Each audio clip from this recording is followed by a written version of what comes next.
Yo mga idol, kumusta? Mandarig mga sports TV nga pala. Ating pag-usapan, Barangay Nibra, coaching, may mabigat na inamin at Justin Brownlee. Kumpiyansa pa rin na makuha ang kampeonato, pero bago na nga yan, kung bago pa lang sa aking channel, huwag mong kalimutan mag-subscribe at i-click ang notification bell para like kang updated sa atin dito sa upload pa natin. So matapos ang nagiging halimaw performance ng Barangay Nibra, talagang pinulbos na naman ang kupunan ng Ren Ocean Elasto Painters sa naging laban.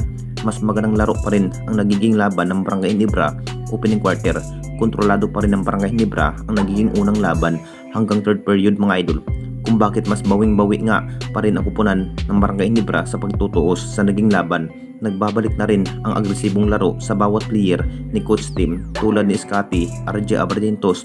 Nagpaulan pa rin ng 3-point shot ang nasabing player na si RJ Abarrientos to Justin Brownlee. Panalo na rin ang kupunan ng Barangay Nibra sa pagtutuos ng Ren Ocean Elasto Painters. Masasabing bumalik na rin ang bawat hustle play ni Justin Brownlee at RJ Abarrientos sa mainit na laban. Sa pagkatapos nga sa laban mga idol, nagsasalita na rin itong si Coaching. Inamin na rin itong si Coaching mga idol, mas nai-improve na rin ang bawat performance ng Barangay Nibra tulad ni RJ Abarrientos at Scotty. Ginamitan pa nga ng Eurostep itong si Scotty mga idol kung bakit mas matindi pa ang pagkatalo ng Ren Ocean Elasto Painters. Sabi pa rin itong si Coaching mga idol, mas mahusay pa rin itong si Scotty, RJ Abarrientos, Justin Brownlee, Stephen Holt at Japet Aguilar ang naging problema. Pinataob at uwing talo ang Ren Ocean sa pangalawang pagtutuos sa laban. At dito na naman tayo sa isa pa nating balita, Justin Brownlee. Kumpiyansa pa rin na makuha ang kampeonato. Alam na nating lahat mga idol, isa pa rin ang nasabing best import na si Justin Brownlee sa napakahalimaw sa naging pinakitang laban kung bakit pinataob at tinambakan ang kupunan ng Ren Ocean Elasto Painters. Sinabi pa rin itong si Justin Brownlee mga idol, gagawin pa rin ang lahat para mas mahusay at matibay pa ang kupunan ng Barangay Nibra. Hindi na rin magdadalawang isip na talunin ang kupunan ng Ren Ocean Elasto Painters.